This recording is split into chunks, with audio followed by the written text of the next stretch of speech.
দুপুর বন্ধুরা চলে আসলাম কিন্তু রান্না করতে। তো চলো কি কি রান্না করি তোমাদের সাথে আজকে একটু করে শেয়ার করি। যেহেতু রান্নাঘরে আছে ভাবলাম তোমাদের সাথে একটু শেয়ার করাই যাক। তো দেখো তেল বসিয়ে দিয়েছি, দিয়ে দিলাম এখানে পেঁয়াজ।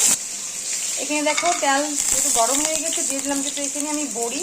তো আজকে হবে বড়ি দিয়ে এই শস্য শাকটা আজকে রান্না করবো বড়ি দিয়ে, খেতে বন্ধুরা খুব দারুণ লাগে। তো অনেকদিন ধরে রান্না করবো বলে ভাবছিলাম, সময় হয়ে উঠছিল না।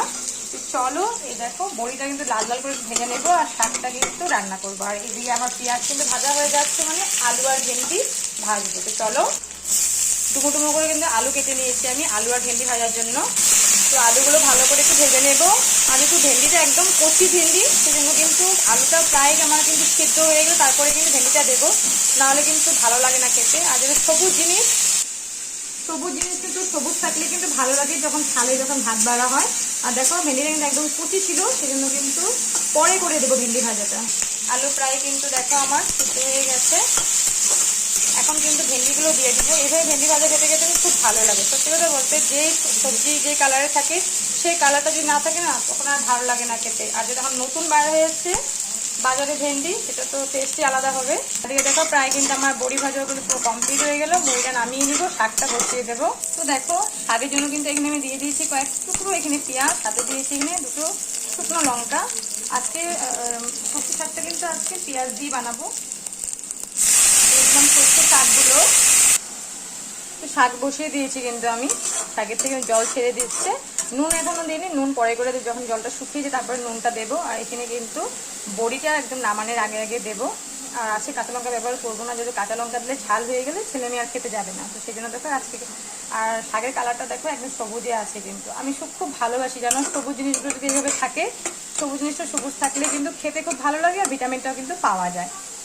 আর এদিকে দেখো কয়েকটা কিন্তু আমি এখানে কালো জিরে দিয়ে দিয়েছিলাম যেহেতু আলু ভেন্ডি ভাজা করবো। তো আলুটা পুরো প্রায় আমার কিন্তু সিদ্ধ হয়ে গেছে। এখন কিন্তু আমি ভেন্ডিগুলো দিতে পারি। তো চলো ভেন্ডিগুলো দিয়ে নিই। তো ভেন্ডিগুলো দিয়ে দিলাম।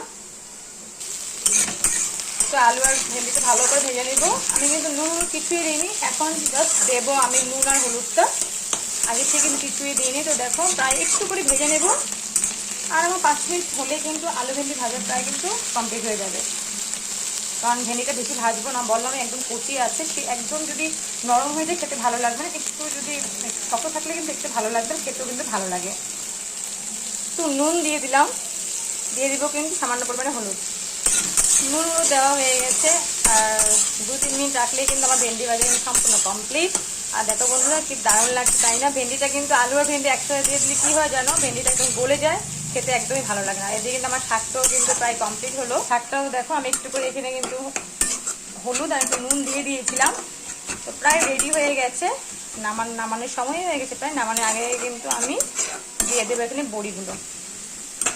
বড়ি দিয়ে শাক খেতে কিন্তু খুব ভালো লাগে। সবচেয়ে বেশি ভালো লাগে পালং শাকে, কিন্তু আজকে আমি সরু শাক দিয়ে কিন্তু রান্না করবো বলে ভাবছিলাম। তো এই জন্য কিন্তু বড়িটাও এনেছি আর সরু শাকটাও কিন্তু আনা হয়েছে। তো চলো চটপট করে নামিয়ে নিই। তো দিয়ে দিব বড়িগুলো। বড়ি দিয়ে ভালো করে একটু কিন্তু চড়িয়ে নেব। তো চলো বন্ধুরা, আর এটা তো জানো এটা তো হয়ে যাবে কিন্তু চচ্চড়ি। আজকে সর্ষ দিয়ে আর টমেটো দিয়ে পেঁয়াজ দিয়ে করবো কিন্তু চচ্চড়ি। তো চলো আবার দেখা হবে কালকে একটা নতুন একটা ব্লগ নিয়ে। আবার চলে আসবো আমি সুনিতা, আসাম থেকে। Thank you.